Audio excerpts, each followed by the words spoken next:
بسم اللہ الرحمن الرحیم۔ السلام علیکم۔ سلطان نور الدین سنگی رحمۃ اللہ علیہ عشاء کی نماز پڑھ کر سوئے کہ اچانک اٹھ بیٹھے اور نم آنکھوں سے فرمایا، میرے ہوتے ہوئے میرے آقا میرے نبی صلی اللہ علیہ وآلہ وسلم کو کون ستا رہا ہے؟ آپ اس خواب کے بارے میں سوچ رہے تھے جو مسلسل 3 دن سے انہیں آ رہا تھا، اور آج بھی چند لمحوں پہلے انہیں آیا، جس میں سرکار دو عالم نے 2 افراد کی طرف اشارہ کر کے فرمایا کہ یہ مجھے ستا رہے ہیں۔ اب سلطان کو قرار کہاں تھا؟ انہوں نے کسی بڑی جنگ کی پیش نظر بڑے جنگی ہتھیاروں اور ہر طرح کے ہتھیاروں سے پوری طرح لیس جنگی فوجی لشکر اور خزانہ ساز لیا اور پوری جنگی تیاری کے ساتھ دمشق سے مدینہ جانے کا ارادہ فرمایا۔ اسی وقت دمشق سے مدینہ کا راستہ 20-25 دن کا تھا، مگر آپ نے بغیر آرام کیے یہ راستہ 14 دن میں طے کیا۔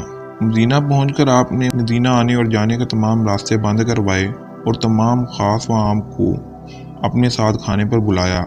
اب لوگ آ رہے تھے اور جا رہے تھے، آپ ہر چہرہ دیکھتے مگر آپ کو وہ چہرے نظر نہ آئے۔ اب سلطان کو فکر لاحق ہوئی اور آپ نے مدینہ کے حاکم سے فرمایا کہ کیا کوئی ایسا ہے جو اس دعوت میں شریک نہیں؟ جواب ملا کہ مدینہ میں رہنے والوں میں تو کوئی نہیں، مگر 2 مغربی ظاہر ہیں جو روضہ رسول کے قریب ایک مکان میں رہتے ہیں، تمام دن عبادت کرتے ہیں اور شام کو جنت البقیع میں لوگوں کو پانی پلاتے ہیں، جو عرصہ دراز سے مدینہ میں مقیم ہے۔ سلطان نے ان سے ملنے کی خواہش ظاہر کی۔ دونوں بظاہر بہت عبادت گزار لگتے تھے۔ ان کے گھر میں تھا ہی کیا، ایک چٹائی، 2-4 ضرورت کی اشیاء، کہ یکدم سلطان کو چٹائی کے نیچے کا فرش لرزاتا محسوس ہوا۔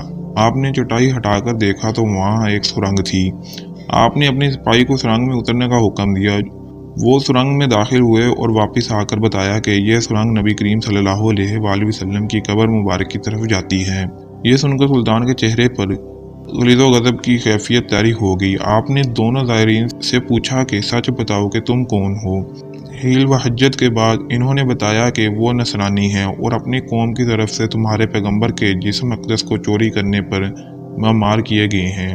سلطان یہ سن کر رونے لگے۔ اسی وقت ان دونوں کی گردنیں اڑا دی گئیں۔ سلطان روتے جاتے اور فرماتے جاتے کہ میرا نصیب کہ پوری دنیا میں اس خدمت کے لیے اس غلام کو چنا گیا۔ اس ناپاک سازش کے بعد ضروری تھا کہ ایسی تمام سازشوں کا ہمیشہ کے لیے خاتمہ کیا جائے۔ سلطان نے معمار بلائے اور قبر اقدس کے چاروں طرف خندق کھدوانے کا حکم دیا، یہاں تک کہ پانی نکل آئے۔ سلطان کے حکم سے اس خندق میں پگھلا ہوا سیسا بھر دیا گیا۔